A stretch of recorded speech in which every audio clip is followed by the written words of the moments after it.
एक दिन गौतम बुद्ध अपने शिष्यों के साथ कुटिया में बैठे थे। सभी शिष्य आज जानना चाहते थे कि मोक्ष कैसे प्राप्त किया जा सकता है। इसलिए उन्होंने बुद्ध जी से निवेदन किया कि वो आज मोक्ष पर उपदेश दें। शिष्यों की बात मानकर बुद्ध जी ने एक कहानी सुनाना शुरू किया। यह कहानी थी एक जल्लाद और भिक्षुक की। अपने राज्य का मुख्य जल्लाद, जिसने बहुत से गुनाहगारों को दंड दिया था, अब वह रिटायर होकर राज्य से बाहर एक कुटिया बनाकर अपना जीवन व्यतीत कर रहा था। उसे हमेशा लगता था कि उसने कितने लोगों की हत्या की है, वह कितना पापी है। ऐसे ख्यालों से वह हमेशा घिरा रहता था। वह अपना सारा दिन पश्चाताप में ही गुजारता था। एक दिन वह रोज की तरह इन्हीं ख्यालों में खोया हुआ खाना खाने के लिए थाली परोस रहा था। तभी उसको दरवाजे से किसी की आवाज आई। उसने बाहर जाकर देखा तो एक भिक्षुक खड़ा था। भिक्षुक के चेहरे को देखकर ही जल्लाद समझ गया कि भिक्षुक बहुत ही लंबी साधना के बाद आज उठा है और भूख से व्याकुल भी है। जल्लाद के मन में आया कि जिंदगी भर तो मैंने बस हत्याएं ही की हैं, आज मौका मिला है कुछ पुण्य कमाने का, तो इसे गंवाना नहीं चाहिए। उसने भिक्षुक को अंदर बुलाया और अपनी खाने की थाली उसे दे दी। भिक्षुक खाना देखकर बहुत प्रसन्न हुए।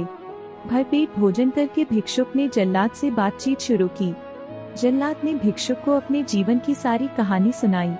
उसने बताया कि वह कैसा काम करता था, उसने कितने लोगों को फांसी दी और वह सोचता है कि वह कितना बड़ा अपराधी है। जल्लाद की वेदना सुनकर भिक्षुक बहुत ही शांत स्वर में बोले कि क्या तुमने वो जीव हत्याएं अपनी मर्जी से की थी? जल्लाद ने कहा, नहीं, मैं तो बस मेरे राजा की आज्ञा का पालन कर रहा था। मेरा कोई भाव नहीं था उन्हें मृत्युदंड या सजा देने का। तब भिक्षुक ने कहा, तब तुम अपराधी कैसे हुए? तुम तो अपने राजा के आदेशों का पालन कर रहे थे। जल्लाद को एहसास हुआ कि वह किसी गलत काम के लिए जिम्मेदार नहीं था, उसका कोई दोष नहीं है, वह तो सिर्फ अपना दायित्व पूरा कर रहा था।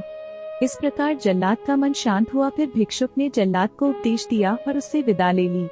भिक्षुक को विदा करके जब जल्लाद वापस घर में आया, उसकी मृत्यु हो गई, जिसके बाद उसको मोक्ष प्राप्त हुआ। इतना कहकर बुद्ध जी ने कहानी को विराम दिया। सभी शिष्य बहुत ही आश्चर्य के साथ बुद्ध जी की ओर देख रहे थे।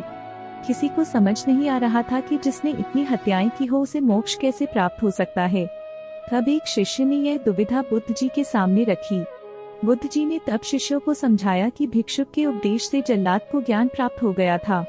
जल्लाद के जीवन में पहली बार किसी ने उसे ज्ञान का उपदेश दिया था, इसलिए मृत्यु के बाद उसे मोक्ष प्राप्त हुआ। अपनी बात को विराम देते हुए अंत में बुद्ध जी बोले, बिना ज्ञान के 1000 शब्दों का उपदेश भी बेकार है, किंतु जब शांत मन से उपदेश का एक शब्द भी सुन लिया जाए तो वह ज्ञान दे देता है, और ज्ञान से ही मोक्ष की प्राप्ति संभव है। कहानी से सीख। इस कहानी ने हमें सिखाया कि अपने कर्तव्यों का पालन बिना किसी दुर्भाव के पूरी निष्ठा के साथ करना चाहिए। साथ ही अपना मन हमेशा शांत रखना चाहिए, क्योंकि शांत मन से उपदेश सुनने पर ही वास्तविक ज्ञान प्राप्त हो सकता है, जो मोक्ष की ओर ले जाता है। आई होप आप लोगों को ये कहानी पसंद आई होगी। अगर पसंद आई है तो प्लीज वीडियो को लाइक कर हमारे चैनल को सब्सक्राइब करिए और बेल आइकन को प्रेस कर दीजिए, ताकि ऐसे ही प्रेरणादायक कहानियाँ हम आपके लिए लाते रहे। तो मिलते हैं फिर से एक नई वीडियो में, तब तक के लिए bye, take care, see you in the next video.